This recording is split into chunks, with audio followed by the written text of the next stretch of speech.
It's that time of the year again when we're heading into the holidays, and people around you are talking about celebrating the holidays, and you may be feeling sad. You may be feeling like the holidays are coming, and why aren't I feeling as happy as I should be feeling? Why is it that I'm not having fun? Why is it that things are so stressful? When you're missing someone who you love in the holiday season, that's kind of normal to feel that way. So I asked my guides what I could share with you today about the process of getting into the holiday spirit, even when you're grieving for someone that you're missing. And I think it's pretty natural at this time of the year to miss your loved ones who are in spirit.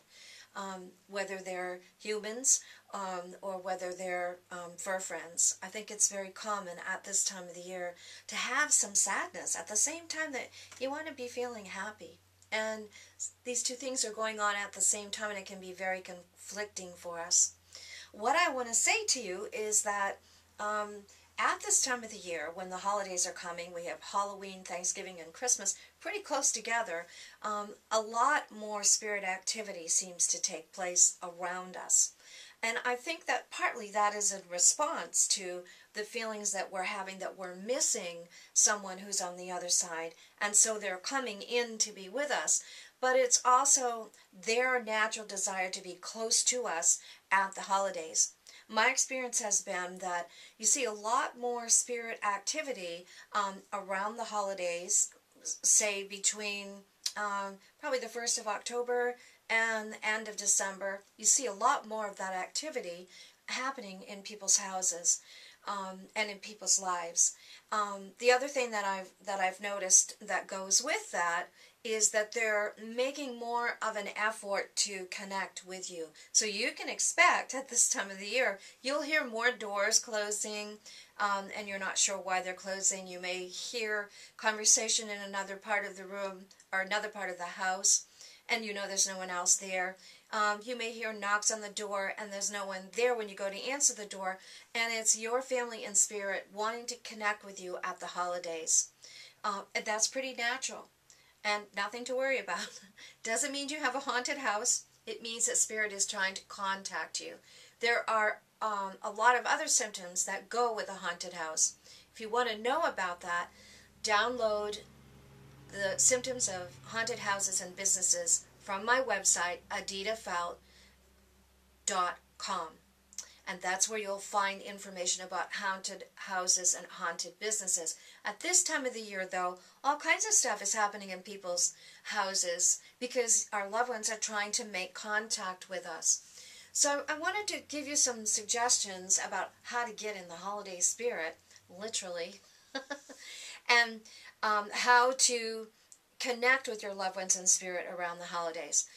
I think it's really important to build in some of the things that you used to do with your loved ones in the holiday schedule. So during November and December, there are certain things that you would have done with your loved ones during the holidays.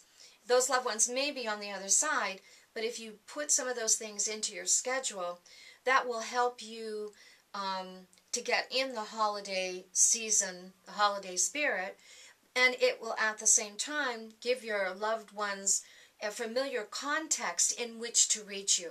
So if you always went to the church fairs with your mom, and you always bought fudge together, or did the white elephant sales at the church fairs in November, my suggestion to you would be to do that again in November, perhaps with another family member, and even though mom isn't with you anymore, by going there, you'll be kind of connecting with mom's energy. And that will be a good opportunity for mom to come in and speak to you. You may hear her, you may feel her presence while you're doing the church fair, or while you're in the car on the way there, or on the way back again. Other examples of that would be perhaps you have a family member that you would go hunting with every Thanksgiving Day, or maybe you would have a special kind of pie that would be made by this certain family member on Thanksgiving Day. And a way to include that family member who is in spirit, would be to make that pie again. And maybe the hunters in the family would want to go to a hunter's breakfast in memory of this person who is now in spirit, whether it's a dad or an uncle or a brother that's not able to be hunting that day, to have some kind of celebration of your relationship with that person at a time and a place where you would normally have spent time with that person, allows you to feel their presence, and it allows them to move in close to you so that you can feel them. I think this is very important because sometimes around the holidays we feel like we've got this gaping hole, and we're really missing the people that we care about. Some suggestions that I would have about connecting with those loved ones around the holidays are at the Thanksgiving meal or at the Christmas meal. You might want to light a candle for those of you who are there in person, and those of family members or friends who are in spirit and can't be with us in person, but we're honoring them by lighting this candle. And then everyone around the table says, I'd like to invite Aunt Susie, or I'd like to invite Grandma Barbara, or I'd like to invite Nana Ellen, or whoever around the table. Then all these family members in spirit get called into the meal, and people will start to talk about them as they're eating, and when that happens, they can move in even closer, and you can feel their presence around you at the Thanksgiving table or at the Christmas table. I want to suggest that you consider what traditions that you shared with those people in the past that you can bring into the present, like the special kind of pie that Aunt Leela made, and make it in memory of her. And you may find yourself in your kitchen stirring away with your in your mixing bowl, and you hear Aunt Leela's voice, or you feel Aunt Leela giving you a nudge. Okay, this isn't mixed up well enough here, or you have to do this special way is my recipe. So those are ways in which you can connect with your loved ones in spirit around the holidays that will allow you to have a happier holiday season and allow your loved ones to be with you and for you to be aware that they're with you. You can also get a reading. I get lots of calls from people for readings during November and December because they're missing family members, and they'd like to just sort of check in with them about the holidays. And a lot of people feel really good doing that. So that's another option to get a reading to connect with family members. Also, I'm wanting to say to you to just take it easy on yourself, because if this is especially the first year that your loved one's been gone, it may be a little difficult sometimes. Take out the photo albums, look at the photo albums, think about how much you love this person, and that person will be present with you for Thanksgiving, for Christmas, for birthdays, and any other holidays that you want to share with that person. A good example of one of those family traditions is the Advent calendar here. This is a special tradition that I recommend that you do with children, especially the first year after a parent or grandparent has died, or even a brother and sister. Because the holidays are coming, you want to help them to feel a little more cheerful, and so this is something that can help bring their spirits up.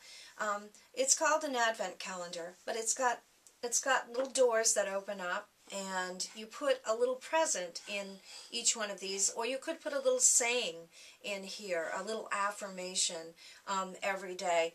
And you can also do this for yourself if you're a grown-up. If you're having a difficult time because you've lost a loved one recently, it's your first holiday since your loved one's passing, you could do affirmations for yourself in each of these little boxes.